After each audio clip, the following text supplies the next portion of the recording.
other panelists who are going to be joining us for this discussion. Today we are very happy to have with us the head of pediatry and the group medical director of Apollo Hospitals, Dr. Sybil. He's written a book called Is Your Child Ready to Face the World? And it's a testament to how you can effectively basically communicate with your children to prepare them to face the future. Ladies and gentlemen, please put your hands together for Dr. Anupam Sybil. Right.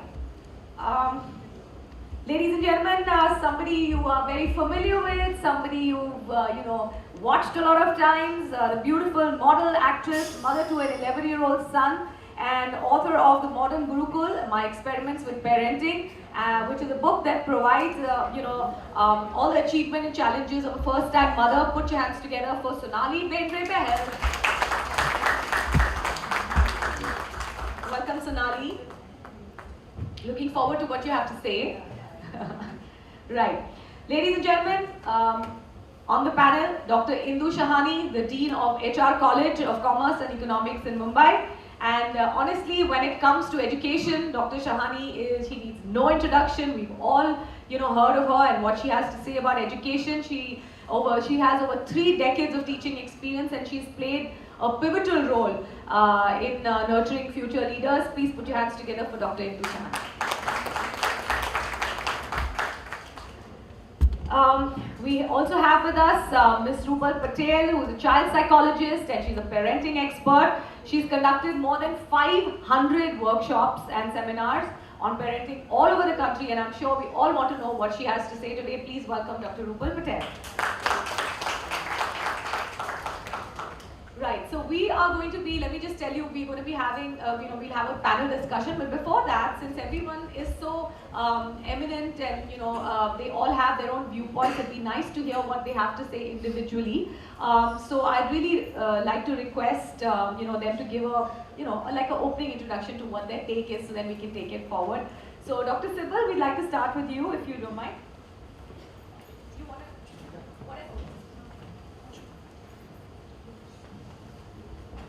Thank you, Mini, Induji, Sonali, Priya, Rupal, the amazing HUL team that's put together this event, friends from the media. It's a privilege to be here this morning. I'd like to thank the team for inviting me. Yeah, I've been a pediatrician for more than 20 years, and every day I spend a lot of time interacting with moms and dads, and I invariably ask them this question: are you stressed being a parent? And the answer is always yes. It doesn't matter who you are. You could be an actress, you could be a journalist, you could be head of a brand, you could be a cricket star.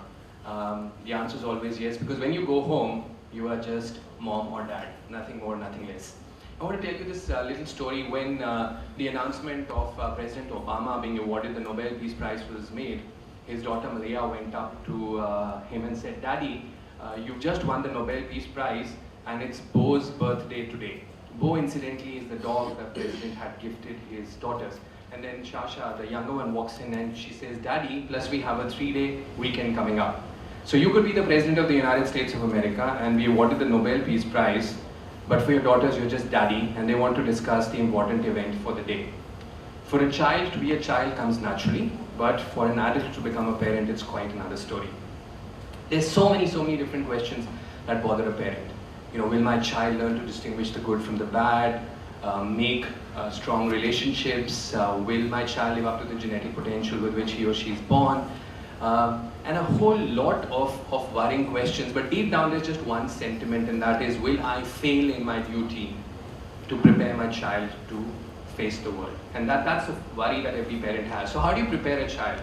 Well, you can talk to them, it's great to talk, but how do you communicate with a generation that has absolutely no time for you? They have so many gadgets, extracurricular activities, academics, so on and so forth. They don't even want to listen, forget hearing. We can give them books to read. Yeah, there's some wonderful books that are available. But if we really look at books and data that has come out, about 50% of kids in the UK prefer watching television to reading books. And what is worrying is that 17% were actually embarrassed if their friends saw them reading a book. So books are really not very popular anymore. We can talk about our own experience. Each one of us has learned so much. We made mistakes. We don't want our children to repeat. But then we must realize that the moment you start a conversation and say, in my experience, the child says this is a sermon, and the child doesn't want to hear, because we must remember what Charles Wadworth has said, that by the time a man realizes that his father was probably right, he usually has a son who thinks he's wrong. So your own experience doesn't really gel very well. And that's really what got me thinking and got me to write this book called Is Your Child Ready to Face the World? And it really is a simple book that talks about how do you communicate with this generation which is very different, that likes to debate and question. And in the book I describe a very simple technique that I developed looking at other parents, looking at relatives, and what we did with our son. And very simple, get 15-20 minutes with the child when he wants that time. It can't be structured, it can't be a fixed day of the week, because then it becomes a scheduled activity which children don't like. And what we did was we would get Devanga's son to talk about something that was bothering him or something that was of interest, something that had happened in school, and then one would weave a story around it and try and get his interest and usually touch on a value. Because at the end of the day, as parents, what we want is to instill some value. So just to give you a couple of examples, and I don't know if you have children here who want smartphones. It's a huge problem these days. And every year when a new smartphone model comes out, it's a big problem. And we had the similar problem when a new iPhone came out and Devang said, you know, Dad, it's just awesome. Just look at the feel, look at the quality, look at the technology. I'm going to be super smart. At the click of a button, I can get all the information from Google. I'm going to be a smart kid. I want an iPhone. So a real passionate case to buy an iPhone. And I said, well, this is a perfect time to talk about Steve Jobs. You know, the highs and lows. After all, imagine dropping out of college, forming a company, $2 billion, more millionaires ever in history, being thrown out of that company, coming back and heading it 10 years later and making the most valuable company. So it's about determination. We were watching the soccer World Cup inaugural ceremony, and we were seeing Shakira perform. And suddenly the camera focused on Nelson Mandela, and I said, wow, this is a great opportunity to talk about forgiveness. There isn't a better example of forgiveness than Nelson Mandela. Imagine spending 27 years in prison, getting out of prison, becoming the president, and inviting the public prosecutor who asked for the death penalty for you for lunch.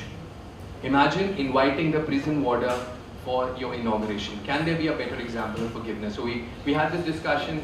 We went and saw this movie called Invictus, which is about Mandela and Springboks, and then we read a lot. It's extremely important that we instill some important values in children, especially this generation. You see, we're looking at nuclear families, we're looking at kids who have this entitlement. They believe they need everything because it's their right. They don't really have to work for it. They kind of ignore the fact that there are thousands and thousands of people in their neighborhood, thousands of kids who don't have that. You know, in my clinic, I keep candies on my desk. And boys, I'm waiting for the day when a boy will ask for an extra candy. But a girl will always ask for a candy for her sister or for a brother. So all those who have boys need to remember that they need to work really hard in instilling this concept of giving and sharing. That's the way the boys are. I mean, it's just harder for them. But there are so many of these stories that I think we need to tell our children. But do this in a fashion that it's not really teaching. So it's really having a discussion, because a two-way communication is extremely important. And we must never forget when we talk about giving and sharing that children observe very keenly. Their ears hear and their brain processes. And this then gets deeply ingrained in their mind. And sometimes a child will behave 15 years later, when faced with a similar situation, how he'd seen his mom or dad behave. This is something that parents should never forget. And in fact, Mark Patterson had said, when God improves your financial situation, don't raise your standard of living, raise your standard of giving. Now, unless parents themselves believe in giving, it's very hard for a child to understand that concept. And whenever a child gives something small, you know, parting with a toy that is no longer of any interest, or a book or a puzzle, we need to encourage that child, because encouragement has a very positive impact on memory. It conditions your mind to do that behavior again and again, because all of us crave for recognition. And when you recognize a child for doing something that's positive, that's good, something like giving, it has a very positive reinforcement. And let me tell you medically the benefits of giving. So if you look at functional MRI scans that can actually tell you about activation of different parts of the brain with certain activities. So if you are given money, a particular part of the brain gets activated. But if you give out that money, that part of the brain lights up even more. So it's actually good. Giving improves serotonin, which helps decrease anxiety, decrease depression. So there are medical reasons also why giving is extremely important. And I think this program that has been started today, which will energize parents to really talk about values, talk about sharing, talk about giving, is really something that is needed at this point in time, because kids are becoming more and more materialistic, because the world is becoming materialistic, and it's really not their fault. They see what they see around and then incorporate that in their lives. So that's all that I have to say in my opening remarks. But one parting comment is that children do not remember what you teach them, they remember who you are. And that's something that every parent must always remember. Nice. Thank you, Dr. Sybil, for that. We'll have a lot more questions and pick your brains about after this. But I'd like to now ask Sonali if she would step up and give us a few words of wisdom about her book, about what she feels about parenting. You want to sit into it? You can sit into it. There's no issue. Hi, everybody. Can you hear me? Yeah. Okay. Hi. Good afternoon. Yeah. Nice to see you all here. And just a couple of things that I would like to say. First of all, say thank you for this initiative to HUL, because this is important. Debates like this are important. And I really feel that what is happening now is that debates are so, they're not normal anymore. People are not talking and having a conversation. We are all shouting at each other. We are all fighting with each other. And there's just so much aggression about everything. And which I suppose is the natural way of things, with more people, resources being less, everybody fighting for that small resources. We are doing what is most natural to do. So I think the need for, and the of the hour, need of the day is to tone down that aggression, to understand compassion, to reach inside ourselves and to reach to that compassion, which is a very part of the human nature. Compassion is something which I feel is so uniquely human. I mean, animals live their life, they do that in jungle, they get on with it, it's wildlife. They are not feeling compassion beyond a point for the prey that they kill and eat, because that's their need.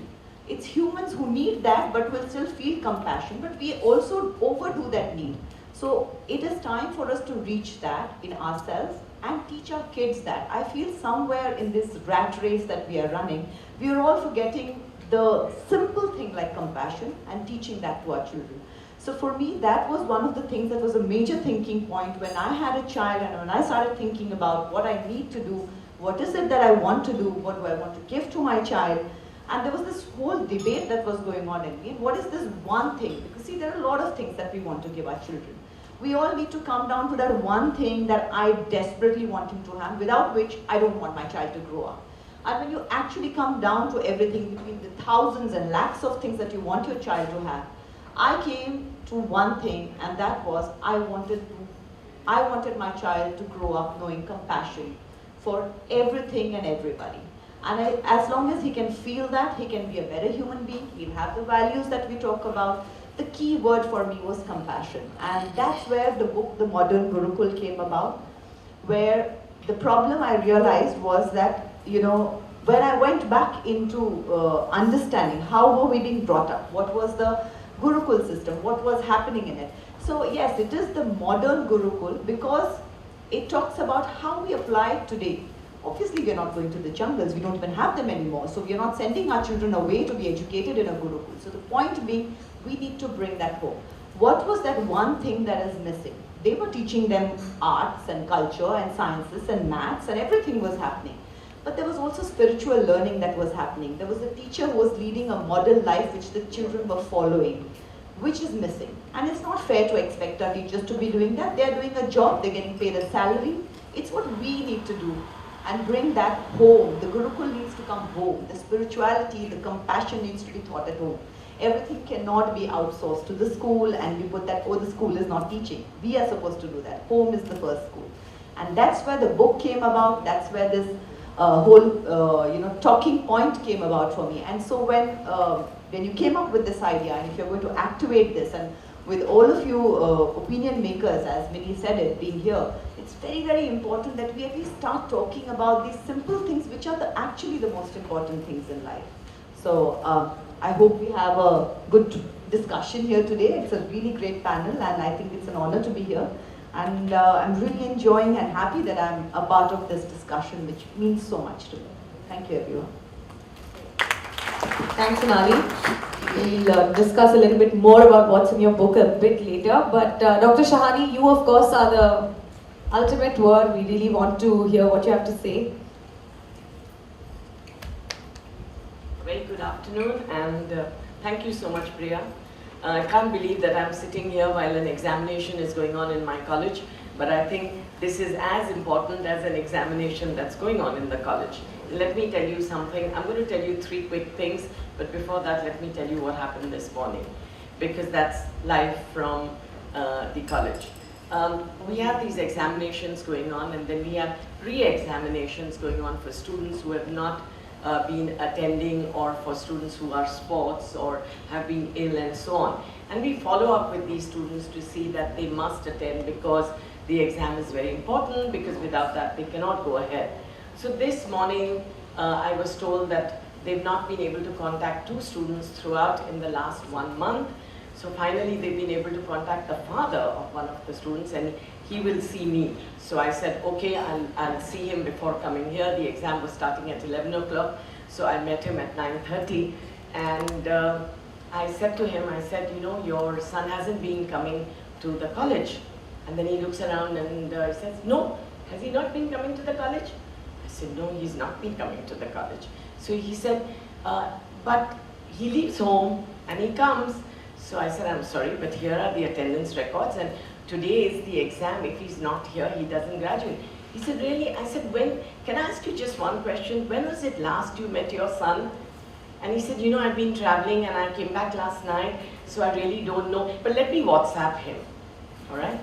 So, what does that mean? As Sonali said, does the principal of the college, the teachers of the college have to take up the parenting? Do we have to become parents? I said, sir, we've tried all his WhatsApps, we've tried all his phone numbers, we've all tried all his friends, we've tried, but we have not been able to get through. And the father couldn't also get through, so he could not sit for the exam. What's going wrong?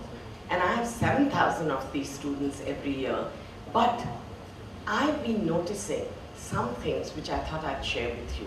Number one, I do a large number of interviews in the college with students coming in with their parents, and these are not interviews just because they've not been attending, but these are interviews when they are entering my college. I want to see what kind of students am I getting, so I do random interviews. Let me tell you how I've been able to do a study, and maybe both of you who are writing these great books can take this study over and write about it. When the young man or a young woman enters my room with their parents, I started noticing the behavior of the young students and started making my own study, which I didn't realize I was able to make that out in 5-7 minutes. But one of the generalizations that I've been able to come up with is students who walked in and waited for their parents to sit, who had the decency not to talk while their parents are talking, to talk in a gentle manner, very respectful, very confident, very balanced. And I asked them one question: do you live with your grandparents? And 75% of the time I received the answer yes. Has the influence of your grandparents been there? So many times they say we don't live with our grandparents, but he spends his Sunday with Nani and one Saturday with Dadi. Alright? I've been told this. I think we have to understand we need the return of the joint family. We need the return of the influence of the grandparents. I see that in my own son today, who it's a great feeling for me to work for him today. He's setting up 3 new institutions after I've been for 3 decades in higher education, to see that he's there because the influence of the Nani and the Dadi. I would have been in charge of university exams. 7 o'clock I would need to open that cupboard where all my papers were kept and the university students, 89,000 students appear in commerce, and I would have that key, and this young boy, because of my anxiety, would get up with fever, because my anxiety that I have an exam and I have to take care, and that would happen. And I'd ring up my mother and she'd say, don't worry, at 5:30 in the morning I'd ring her up, he's got high fever, and she would say, it's so sad when I'm sitting in the canteen and I'm seeing children around, the plate of dosa comes to them or this comes to them. It's so individualistic. They never care to see if the next person has still got his meal or not, and so on. I think the sharing and caring comes from, it's not just sharing and caring. Please remember, I'm sure Priya will understand that today corporates are talking about teamwork. If you're a team player, then you're good. These are the leadership qualities that we try to put them through, but they all start when you're young. And about sharing and caring, let me again finally tell you a context, because it's about parenting and about my son. When I would leave and we would go out in the night, my husband and I would say to this thing, Baba, bye-bye, and Shantabai, take care of my Baba. My mother said, change the context. Tell him, and he was 3-year-old, 2-year-old, Baba, take care of Shantabai. And the context changed. The sharing and caring just happened.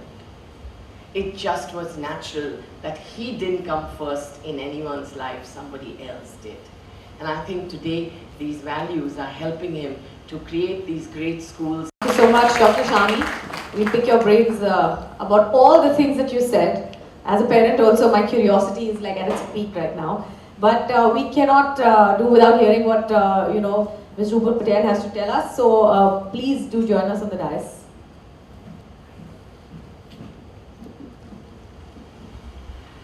Good afternoon. It's when you're serving dinner, yes, if you're serving dinner and having a conversation, that's a wonderful thing because you're actually bonding in that conversation.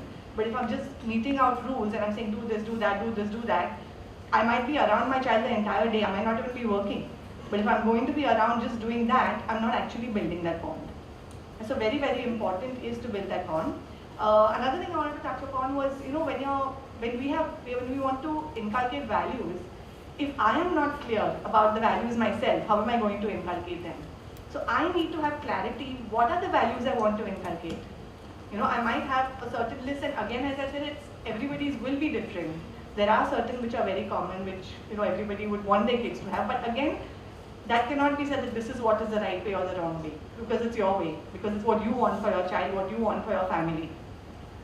But if I'm not clear, it'll be very difficult. I'll lose out all the teachable moments. For example, if I want to teach my child gratitude, but somebody has given a child a gift, and if I'm not aware that I want to teach gratitude, I will not remember to encourage my child to send a thank you note or say thank you in some way. Similarly, I might have two values, but I don't know which one is a priority. I might want my child to be very independent, and at the same time, I want a very neat house. My house has to be very clean.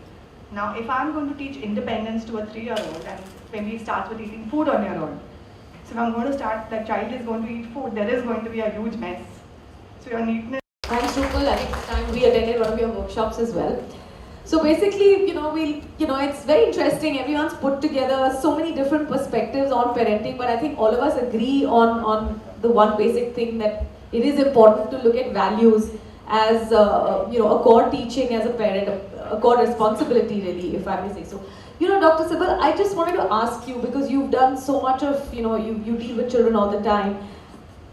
Do you really think that we're facing a real issue of us, as a society being a little depleted on the value imbibing front? Or do you think because everyone's, into technology and everyone's spending much more time away from their parents, dealing with, what they have to do, the exposure that they're faced with, do you think that values have actually taken a back seat? I think many they have actually, and it's really sad. As a doctor, I see a lot of infections, viral, bacterial, fungal. But there's this new infection that I see, I call it the P virus. It's the perfection virus. It has afflicted large amounts of our population. It's like you want the perfect partner, so that's why marriages break.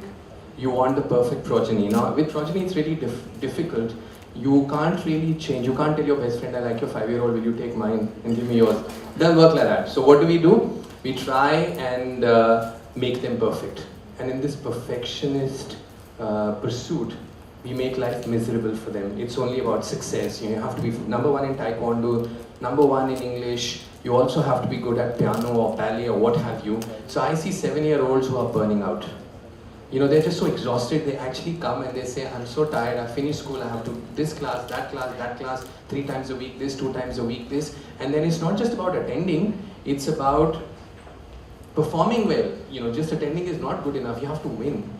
So what's happening is there's too much focus on achievement, on success, and we tend to forget that success is never permanent. Anyone who's very successful will also fail, fall, and then must have the resilience to stand up. And for that you need values. And values were so beautifully ingrained in our culture. Induji just talked about the beauty of grandparents, but the reality is that we live in nuclear families. Grandparents are seen occasionally, holidays, and of course we also have single parents. So it's very, very hard on the parent, but I think extremely important, hard that it might be, that we don't lose sight of instilling these values, because otherwise we'll raise a generation that is really not going to realize what happens when you fail, because you are going to fail. In fact, that's a very interesting point. You know, as parents, we're trying to raise the perfect children, and I think Dr. Shani, I would really like to, you know, you must have seen so many parents who are trying to live their dreams to their children. What you couldn't achieve, you want your child to do, you couldn't sing, so your child must sing, and so on and so forth. Do you also come across, you know, children who are just carrying their parents' dreams and aspirations on their shoulders?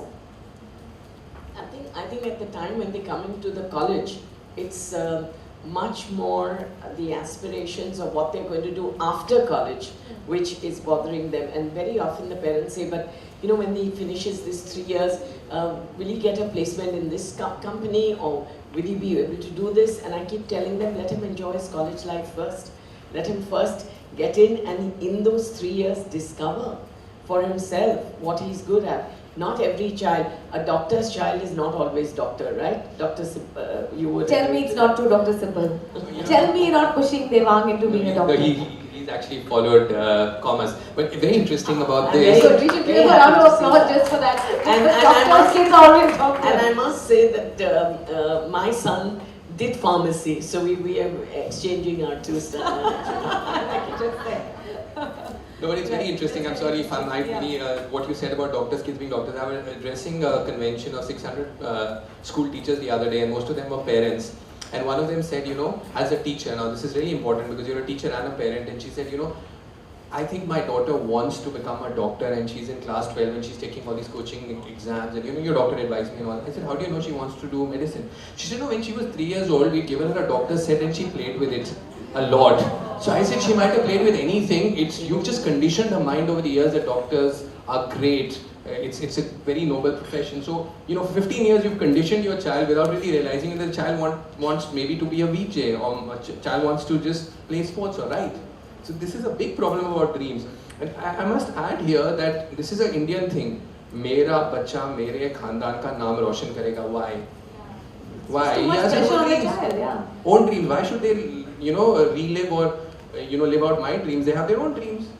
But I think as parents we need to respect that first. And you know, Rupal, I just, you know, come briefly to you. You know, I don't know, Sonali, if you also come across this term, since we have children all turning 12 and you as well. This term called momzillas. Okay, moms who behave like Godzilla. There's a term called momzilla that I've come across, where you know moms are just like Dr. Simple said, burning out their children by trying to, you know, ostensibly just to give them exposure to everything and make them believe, you know, that they will find their groove once you expose them to it. How important is exposure to everything versus let the child take his normal course, his or her normal course? I would think exposure is good if it's done in limits, but if you're going to try to just keep exposing them to everything, you're going to actually become like a jack of all trades and a master of none. So you need to, you know, expose them maybe to a certain sport, to music, and those are the only two things which you will need to actually encourage them. I won't say push them, because those things take long to master. So for your child, if you feel they're really good and they're enjoying, because it's the same thing again and again, that boredom might set in. But with all the other activities which they do, you will know very clearly whether the child is interested in that. I mean, you can't expect, like you said, everyone to do everything. I mean, if Sachin Tendulkar didn't do cricket and he started painting, probably he wouldn't have reached everywhere. I mean, the levels which he reaches to. So the point is, if I'm good in a particular field, I should nurture that in my child rather than wanting, it's more about, I think, parents wanting to say my child does this. I think so. Which is why when they're epidemic. Can I want to come into that? Because when you say exposure to everything, it is important, and like you say that everything we talk about, there's no formula.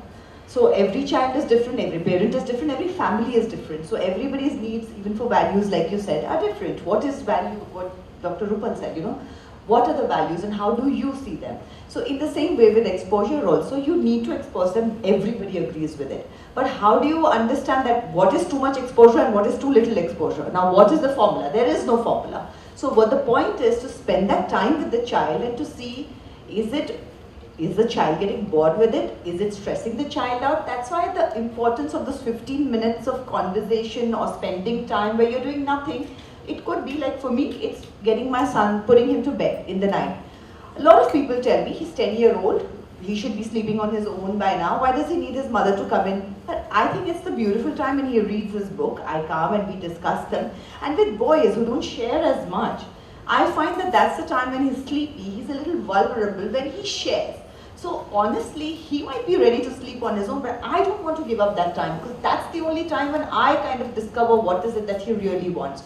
So yes, every year he's trying something new. So we came to a point where we discussed that, listen, so this year if you've chosen tennis, we stick to it for this whole year.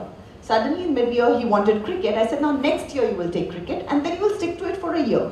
So there's a time limit where you actually, honestly, without missing the classes, give it an honest try it out and then come back and say that, okay, fine, this is what I want to do, this is not what I'm enjoying doing. And he's 10 years old. I think till about 13 or 14, I think he's okay if he keeps looking at things and discovering things. And like you pointed out. But I think the point is, before you come in, Dr. Shani, I know you agree with, but I think the point is also to the debate between having them cop out on something because it's pressurizing them or continuing with it to show them the resilience and stability that you also need but that's in what your I mean, life. that's when you will figure out, is your child opting out of it because he's not enjoying it, or is he opting out of it because he's feeling too much pressure, or he's not liking the group of people he is with, or sometimes it could be he's not enjoying the teacher or the coach, My sister was in Amsterdam, her twins, and when she took them to a music school, and they said, I want my daughter to learn this, and they said no. The first few days, there were all the instruments there. The kids were just allowed to spend time with all the instruments. Her son said, I'm not interested in any. Daughter chose one instrument eventually and took to it, and then 2 days later chose another. But there was a certain amount of period of time that was kept for the children to figure out and just play around with all the instruments and figure out what is it that they are liking. Because eventually that instrument should be the joy. Like for example, my son loves the drums and he decided that he wants to play the drums and whatever. But it's not about what are you learning in it and what is that. What I tell him is that be it the sport, be it whatever you choose to do in life, what I tell him is that the sport, the music has to be your stress buster. I'm not telling him that has to be your career.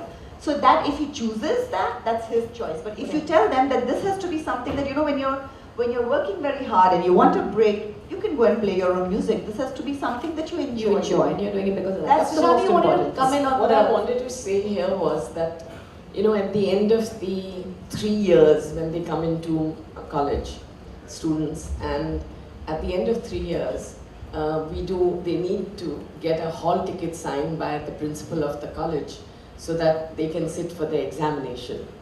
And that's the time when I meet about 1,000 students because they're going to be graduating. And I ask every student, what are you going to do? Every student, okay? I spend a lot of time on that one.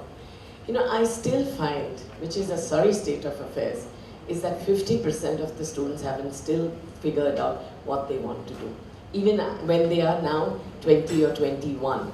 So I think somewhere during their growing up years, we, as the point that she made and the point you made, is we have to learn to make the child focus a little more on whatever he wants to do But remember, focus is very important. Just to play devil's advocate, what's wrong with not finding your focus early on? I just feel the earlier you find your focus, the earlier the burnout. When you finished your 3rd year of your BCom, you don't know whether you're going to go for further studies or you know, which just goes to show you at 21, if you're not, at 21 people are doing such different things.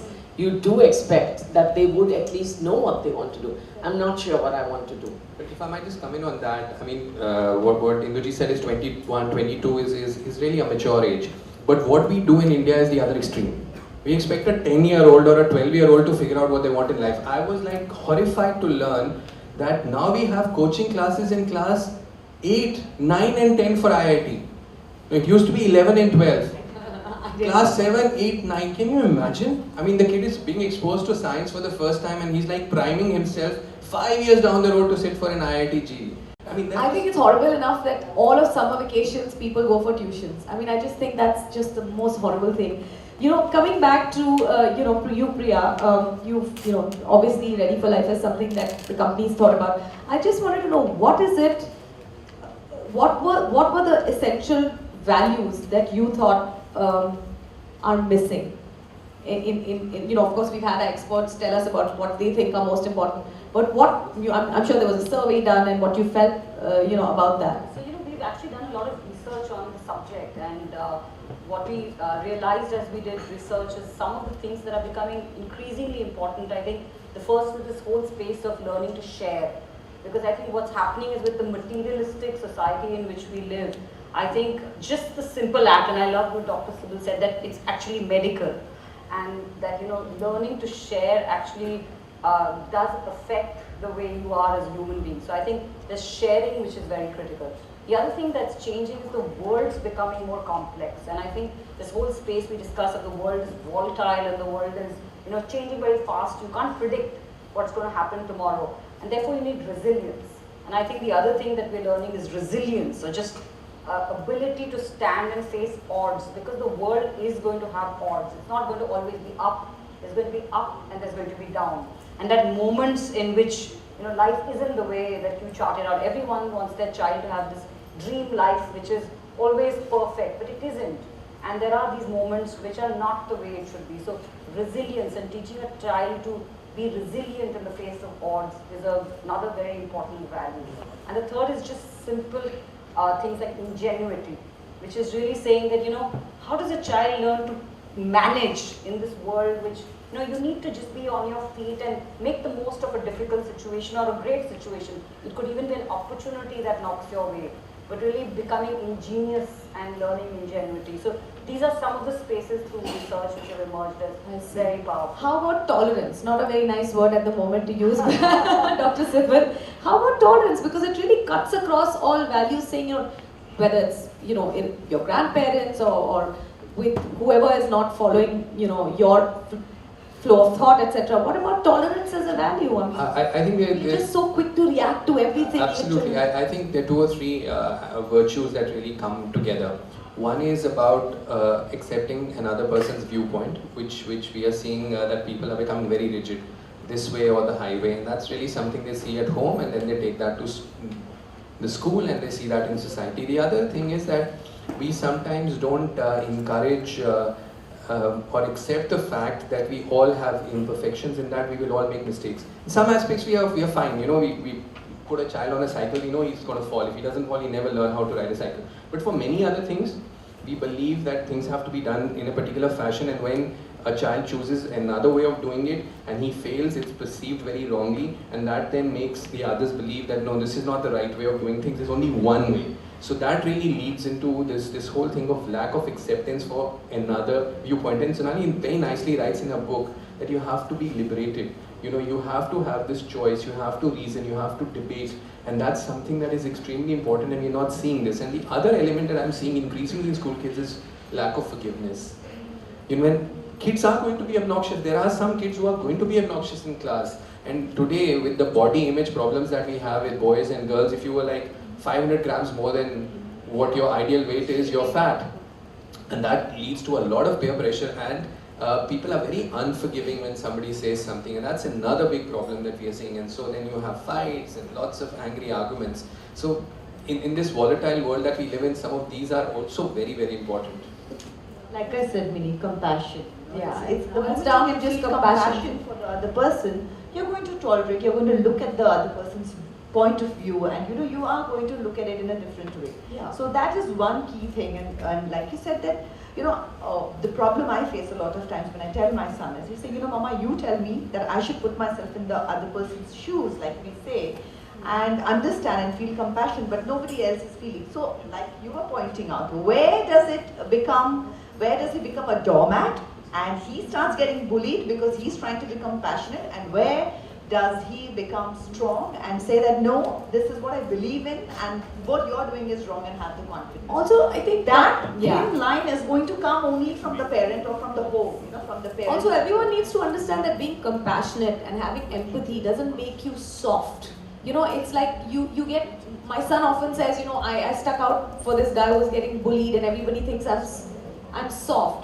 Being sensitive is really not regarded as cool. It means that you're going easy on people. I just wanted to know, Rupal mentioned a very interesting point about loyalty versus, I'm not sure whether it was Dr. Shani or you were, loyalty versus honesty. If something, if somebody gets, if somebody's cheated in class, are you going to snitch on your friend or are you going to go the honest route? As a parent, I've always debated and sat the line on, do you snitch on your friend, do you hang in there, or do you tell the truth? What would you recommend really? See, like all the qualities which you spoke about, and I think even to have compassion, you need courage. So whether you're going to be honest or you're going to snitch, you need courage to do both. So if I have that courage and I do understand whether, if I'm going to complain about my friend, the only reason I should do it is so that I want that friend to improve or to grow in their life. So that's where compassion will come in. So I will know in my heart whether I'm doing it actually out of compassion or am I doing it just to put that person down. And that will be the fine line between the two. This thing about soft, Gandhiji put it beautifully. You know what he said? That the weak can never forgive. It's an attribute of the strong. So, I just wanted to say that a lot of this that you're saying, you're talking about your own children and the experience with this. Let me tell you, when you're dealing with other people's children and when you're in the class and there are certain experiments which we've done which have worked very well to bring up everything that you've said. The class has to give in submissions, right? There is project work given or some work given to the students, and the students have to give in the submissions. Now we made it mandatory that 10 marks in that whole submission, if it's a 50-mark thing, giving a major amount of marks to that.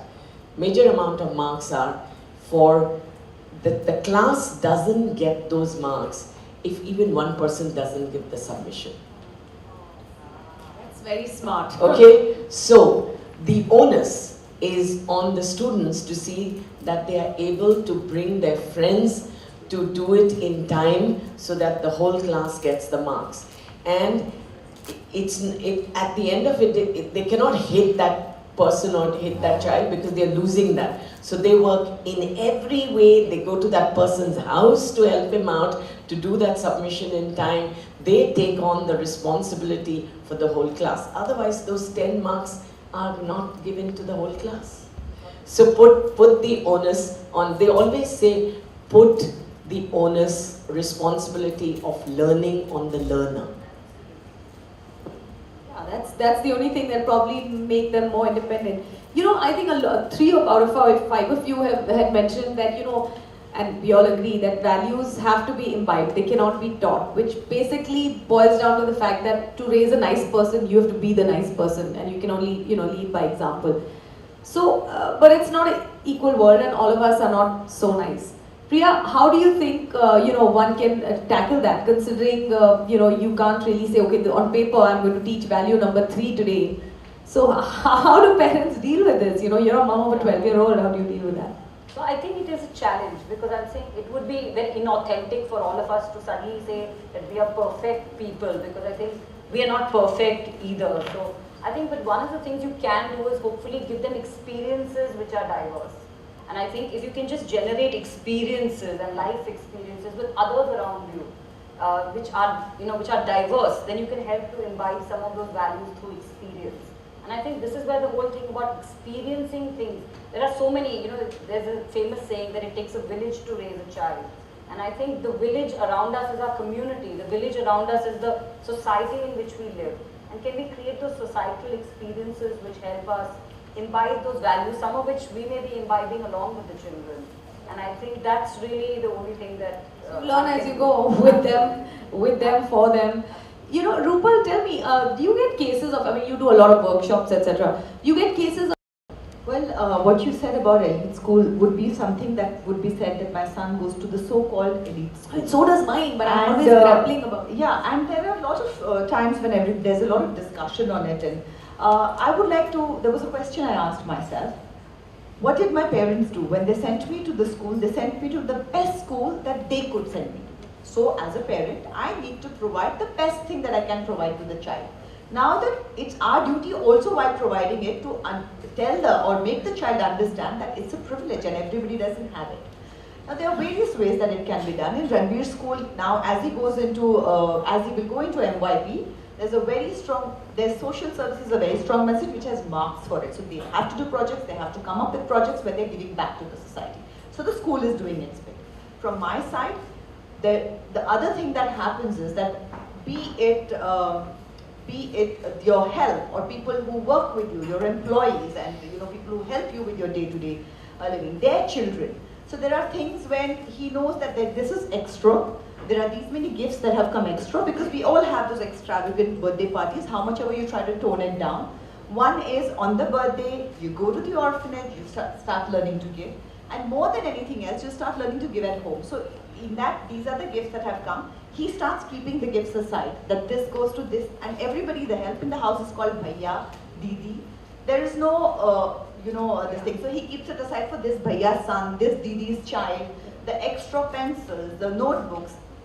Wastage is never encouraged. Like now today, the new thing is that, are you having a shower or are you having a bucket bath? That can be a big discussion, but a child needs to understand that there are people dying and killing themselves because there's a drought in the city. You're not going to be wasting the water. So he is going to an elite school, no doubt, but he needs to understand that this is the privilege he's getting, and this privilege also means that you have to give this privilege back in your own small way. So in between, his friend's mother works in a really lovely organization where you have to give it time, where you take on these children, which is called the Angel Express, and you give the time and you teach those children. You teach them English, which the normal government schools, they're not very strong with, or help them with subjects that, because you had the education, you can teach them that. And I have my friends' children who are 12 and 13 who go there and teach these children, younger children. They help them with their English, they help them with their other, whatever subjects they're having difficulty with. They spend time and they're teaching them. And that's the way I think that this topic went back. I want to take on from where she's just said. I think the schools and colleges can do a lot in this. It's totally good. And they've got medical insurance. Now Dr. Sipal, all of us are so dogged, they're not going to let you go. They're like, Absolutely. no, why should I do this? You tell me the logic behind it. And you're like, I don't have time to tell you the logic. But you just have to understand. It's very it doesn't interesting work how anymore. someone who's a granddad, Mr. Bachchan, wrote the foreword for my book, and he writes and he says you need to give them roots and you need to give them wings. Yeah. So it's so beautiful, So you have to be a parent and you also have to be a friend. Sonali's, from her world, we should say that you have to play a double role. You have to be also stern and you have to tell your child when he's wrong and he needs to be told. I'm sorry, this whole thing about I'm only a friend to my thing doesn't work. I must say, and it doesn't work even.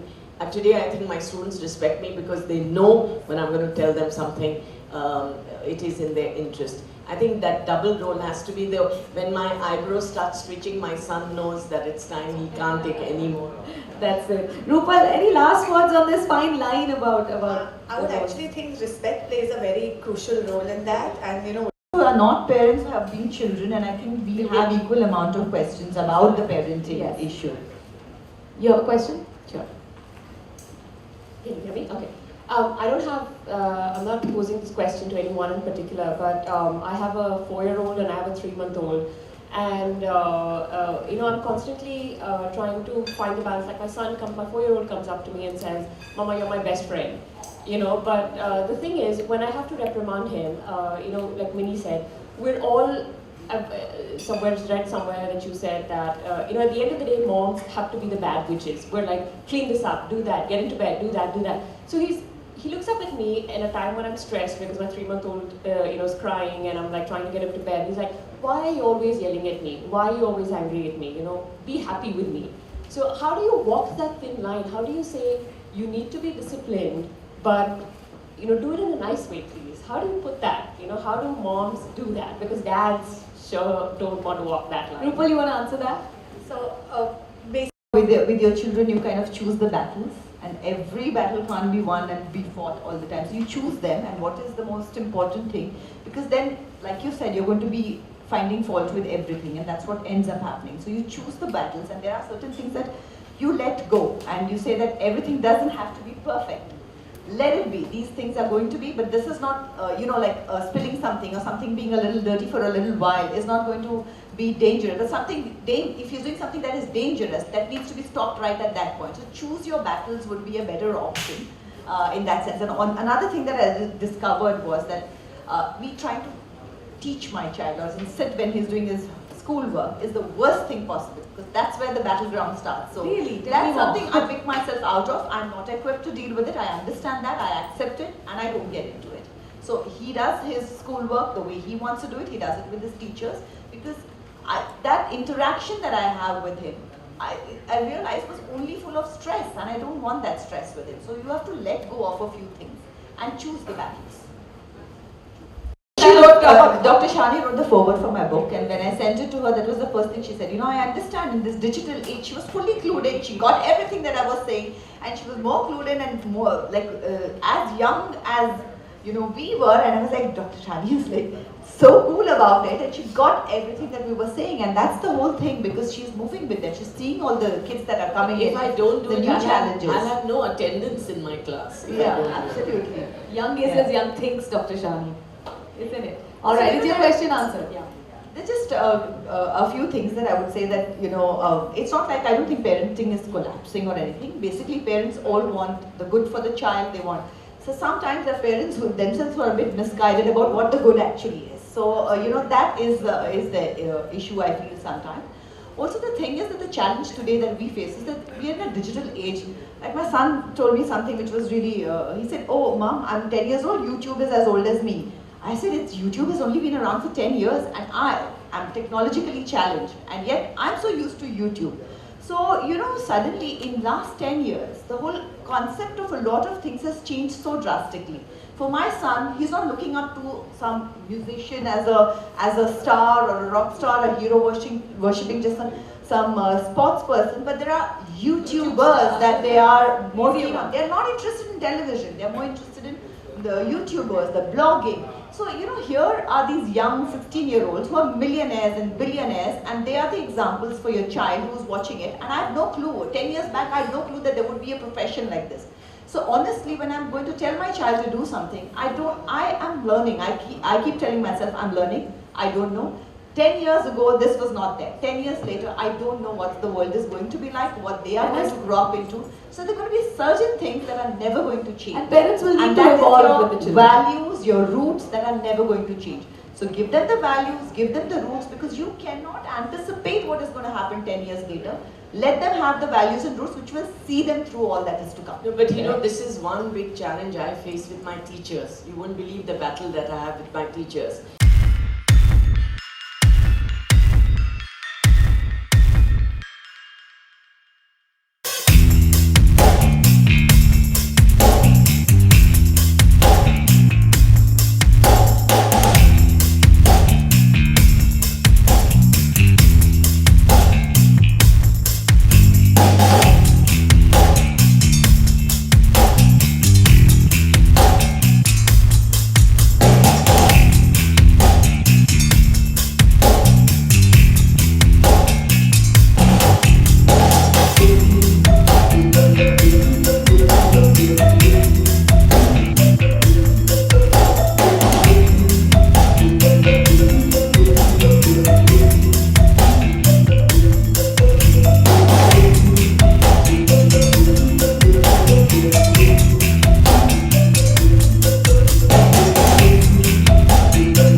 से होता नहीं है. So in fact जो मैंने किताब लिखी थी The Modern Gurukul has been based on the same thing because it's become more and more challenging. So in that sense I think this is a great initiative जहाँ पे at least एक बात तो शुरू हो रही है, conversation शुरू हो रहा है, जहाँ पे एक kind of forum बने जहाँ पे लोग अपने प्रॉब्लम्स लेके आए, उसके बारे में चर्चा हो, बिकॉज़ कोई भी नई चीज़ हो और उसके बारे में जब तक डिस्कशन नहीं होगा वो बात को सॉल्व नहीं किया जा सकता या उससे आगे नहीं बढ़ा जा सकता. So I think this is a great initiative. And other thing is that it's lovely when corporates take up steps like this. So if you want to do certain activities, you need certain amount of funding. It's a great thing that they are doing this and they're funding it, and we're having a very logical and a very important discussion. And कैसा experience होता है ऐसे debates attend करने में? So this was one of my first ones and it's great because like I said कि ये conversation बहुत ज़रूरी है, ये बातें करना बहुत ज़रूरी है. So जब भी ये discussion होता है, हर बार मैं भी कुछ नया सीख के जाती हूँ, कोई और सीख के जाता है, तो ये जो when you meet और जो ये exchange of ideas होता है वो बहुत ज़रूरी है. And जैसे कि कई बार बच्चे कुछ और करना चाहते हैं लेकिन माँ बाप कुछ और चाहते हैं बच्चों से करना, जी, उन्हें फोर्स किया जाता है कुछ और करने के लिए, तो जी, उस पर आप क्या कहना चाहेंगे? आप मैं हमेशा कहती हूँ कि एक फ़ाइन लाइन है. डेफिनेटली बच्चों को डायरेक्शन दिखाना ज़रूरी है, लेकिन फोर्स और डायरेक्शन दिखाने में बहुत फ़र्क है और वो फ़ाइन लाइन मेंटेन करना बहुत ज़रूरी है. उनको मैम फोर्स किया जाता है कि तुम ये मत करो, ऐसा पढ़ाई नहीं, that's why I am saying कि उनको डायरेक्शन दिखाना कि ये रास्ते आप चूज़ कर सकते हो बहुत ज़रूरी है, लेकिन फोर्स करना डेफिनेटली नॉट. जैसे कि आपने एक तो भी आपने लिख लिया है जी. Model of global and second भी आप लिख रहे हैं, उसके बारे में क्या बताना चाहेंगे? वेल सेकंड के आइडियाज़ हैं और I think I need to get on to it, लेकिन अभी तक टाइम नहीं मिला है. आई विल जब रणवीर की छुट्टियां शुरू हो जाएंगी, I am definitely going to sit and work that out. ये जो आपकी सेकंड जो बुक है, ये भी मतलब बच्चों पर ही आधारित है? I don't know still. Wait and watch. And उसको थोड़ा टाइम लगेगा. I am going to take a little break and then go into the book. And आप एक शो भी लाने वाले हैं सेकंड, एक बच्चों का एक टॉक शो, उसके बारे में क्या कहना चाहेंगे? Well how do you get to hear it? अभी तक कुछ भी फाइनलाइज नहीं है. So let's see how it goes. It depends. Thank you ma'am. Thank you. Ma'am एक मैम गुड विशेष चाहिए थी. All the best for your new show metro. Hi Sonali.